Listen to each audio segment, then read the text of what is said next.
Hey everyone, the Motley Patriot here. Beginning to feel like the Motley construction guy. Anyway, so as we talked about this window that I had replaced, these were the old original boards and we had done that window, and now we're adding gutters. Gutters. I'm a big fan of gutters. I wasn't always a fan of gutters. I'm like, let the water distribute evenly, but you know, at the end of the day on these old foundations, you don't have a water management system underneath, so you definitely need gutters, and home inspectors like to see it anyway. Anyway, long story short, so now we are trimmed up here, folks. Look at this. And we have made a few wonderful discoveries. We talked about that original magnificent velvet green that was hiding underneath the, just all the way in the back. I don't know if you can see it. It hides. You can see it in that knot right there. And we also found one of these boards that had a notch in it for shutter. Down here we go. Originally this house had shutters, very old shutters. And look here, there is that utterly magnificent green. Now I think that's a little faded there, green that mixed with some white. But anyway, long story short, that, my friend, is the color that's starting to pop up is the original 1870s green trim. So we're gonna trim this with green. We're gonna go to a wonderful blue. It's called a linseed blue on our doorways and all.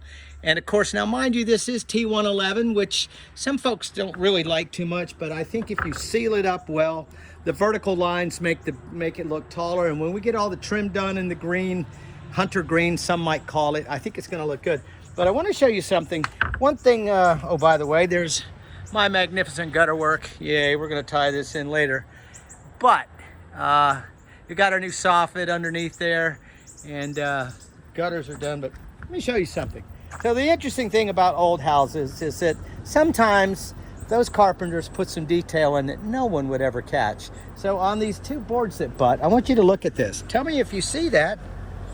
That, my friend, is a little tiny itsy bitsy pair of bead end that was mitered in to give you scale. It's quite small, so you would have what would look like a half round if this thing was butted up accurately. Old houses move, it happens. Earthquakes don't help it much, but I thought you'd appreciate this. So remember, don't try this at home. So anyway, as you can see, there's those beads. Now I had a replacement board come in and I kind of used an oscillator, but this gives you the best idea, as you can see from up here.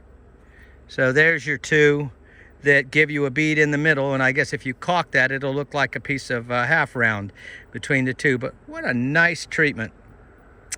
And what a detail. Anyway, there you go. We're just about ready to finish up and caulk and put our roof here for our mechanical. But looking forward to it, and we'll show you the rest here pretty soon. Motley Patriot, Motley construction guy. We got a lot more work to do on this really old house. Did pop up with the date 1870 when they went fancy on everything, which is probably when James T. Clark moved.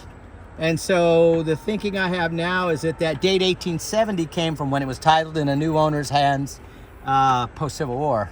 So anyway, Motley Patriot checking in, working in the heat, enjoying the summer days. There ain't a lot of them left. It's going to be cold soon. Anyway, enjoy.